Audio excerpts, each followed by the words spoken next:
So, in today's discussion, I want to talk a little bit about how this pandemic times is creating a lot of distress in the young people and children.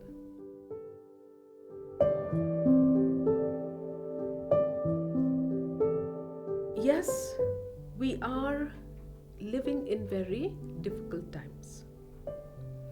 So, when we are living in difficult times, I think we have to realize is that we have to build up a resilience. Our resilience is that ability to handle whatever hardships comes in our lives. And when we have that, resilience in us, then whatever hardship comes in the future will not affect us so much. So, yes, even though we are living in difficult times, let us also understand that this is a time to learn so many beautiful things. And as parents, they need to be aware that the children, need a little more attention than what they usually would have, wanted. When they're in school, the children are 8 hours with their teachers, and in that school environment so much is taken care of. But when they come home, the parents have to take over. In pandemic times, we see that from morning to night the children and the young people are at home with their parents. So let me tell you one thing is that a lot of times when young people speak to us and seek our counsel, they talk about how parents become overly monitoring, and they become overly involved with small things that the young people are doing. So yes, maybe as concerned parents, we want to check on the children all the time, but maybe we can also understand that the children need their privacy. So at the very onset, I would like to tell the parents is that please don't worry about your children. They are able to build up that resilience when they get a lot of care, love and affection, rather than constant fault finding with the small things that they do. Yes, parents are also have to grow up with their children, because now they're spending more time with their children. So there's a lot of things that parents can do with their children, such as the games that they can play, telling stories, communicating with with their children through different types of storytelling, or maybe even allowing the children to know about their cultures, about so many things that can make that interaction a pleasant interaction.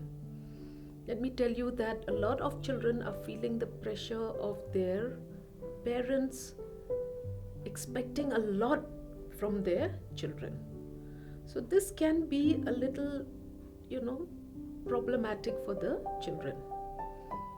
I think in times of these pandemic, we have to understand that yes, maybe that performance may not be up to the mark, as when they are in school, but let us also try to give credit to the children for doing so many things independently.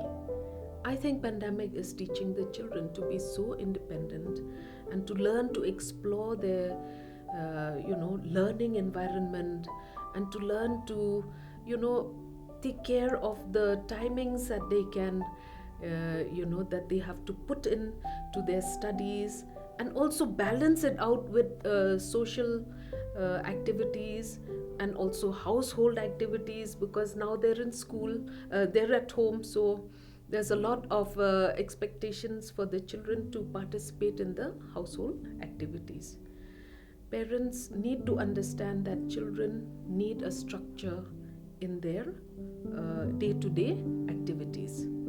What is happening with pandemic is that this structure has become topsy-turvy for the children. When they go to school at 8 o'clock, they're out of their homes, so they get up very early, and then the day starts very early for the children. But now that they're at home, the children are getting up very late, which can be very problematic for the for them, because they'll have to go to school one day. So yes, it's important for the children and for the young people to understand that whatever it is that you plan for the day, do keep a time. So if you were to be in school, and if you were to be in your colleges or whatever, what time would you sleep? Please maintain that sleeping time. I think a lot of this irregular sleeping times is also causing much distress to the children. So when they sleep on time, when they get up on time, then they are able to actually do a lot more in the day. Yes, please do keep track, of that routine as though you were in school. Keeping that routine for morning time, afternoon time, evening time, and night time, so that you know exactly what are the plans that you're going to do one day before you get up. So it's important for the children to be able to do a lot of things in the day and not just focus too much on studies, which can be very stressful for the children. Please make sure that you have enough time for your games, exercises. A lot of children are doing so much of screen time now that they are finding themselves with severe headaches. Yes. Why that is happening is because, you know what?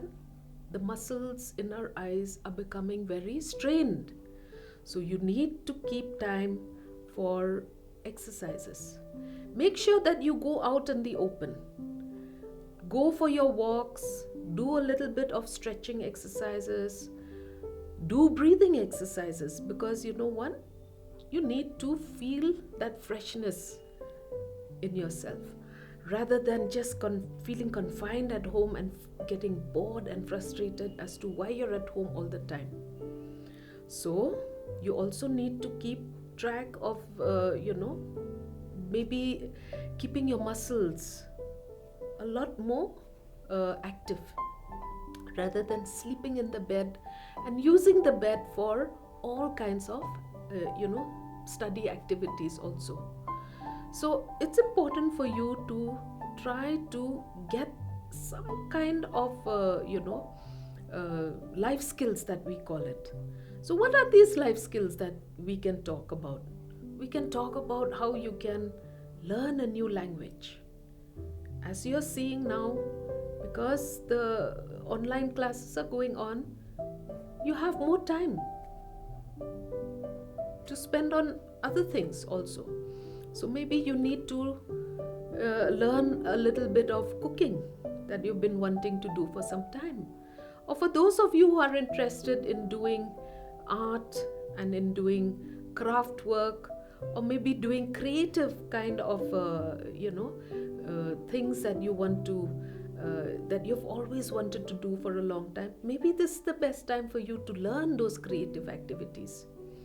Maybe some of us are very good in music, so we need to pay attention to those musical skills that we can develop, because they say that rhythm is one thing that really helps us to overcome our stress. And we also need to give importance to how we don't allow those overthinking to overwhelm us. So let me tell you one very important thing is that when you have that overthinking, do give time to write down those ugly thoughts and make a story out of them. Sometimes, your journaling, that we call it, maybe later on in your life, when you look at those journals that you've written down, you can create a beautiful story out of it. So don't let your time get wasted. Learn new skills and try to see yourself coping more and more and more with this in these times of pandemic. And I would also like to tell you that yes, in the midst of all this frustration, boredom, anger sometimes, conflicts with parents, misunderstanding with friends, there's a lot of emotional, problems that are coming up. A lot of these emotions are mainly those toxic emotions that don't seem to help us at all. So do pay attention to those lovely emotions that you can experience. What are some of these emotions that we can talk about? We can talk about happiness.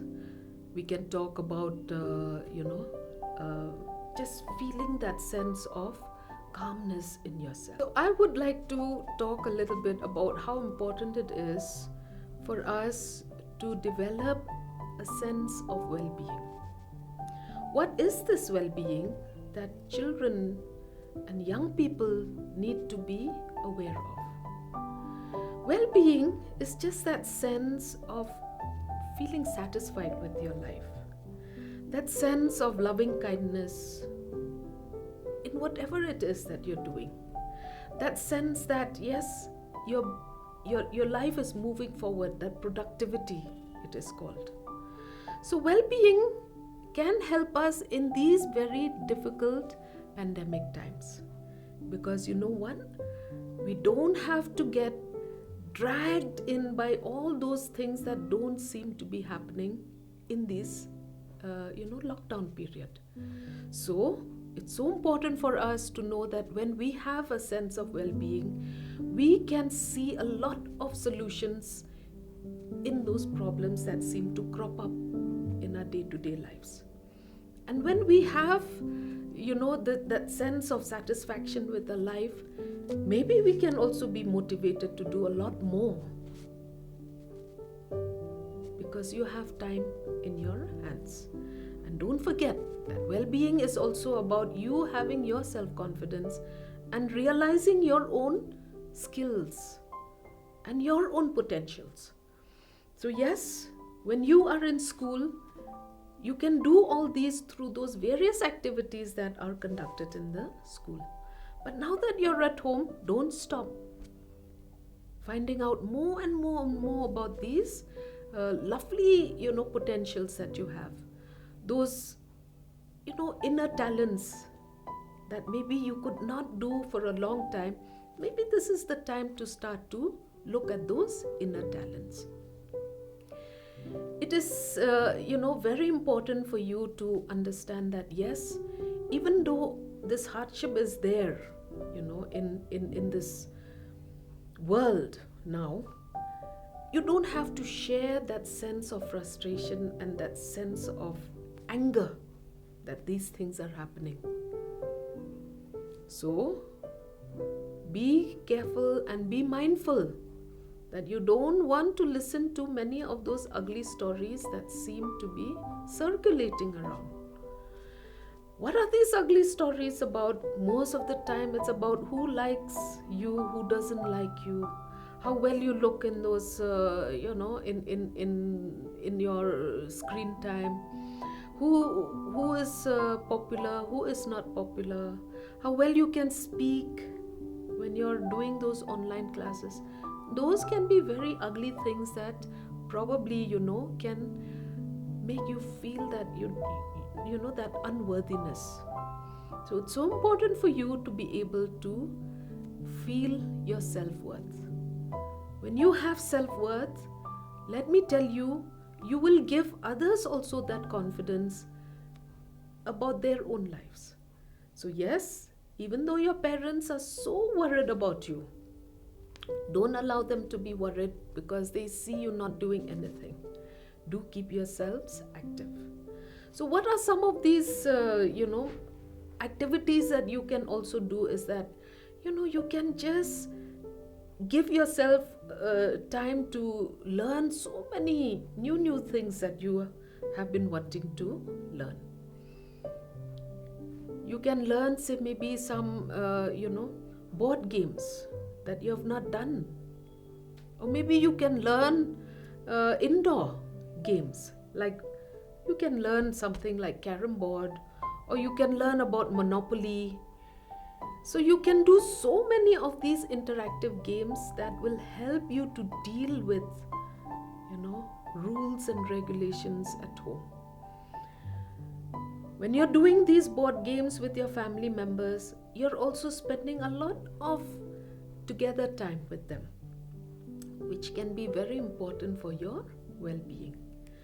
Yes, a lot of children are having this, boredom setting in, and because they are so bored about their lives, they start to feel that, something is wrong with them.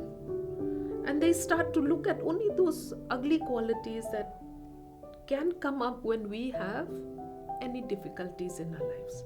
I must tell you that yes, you have to learn how to cope with this sudden change in your life. Coping is so important. Coping means that you learn new ways to do it.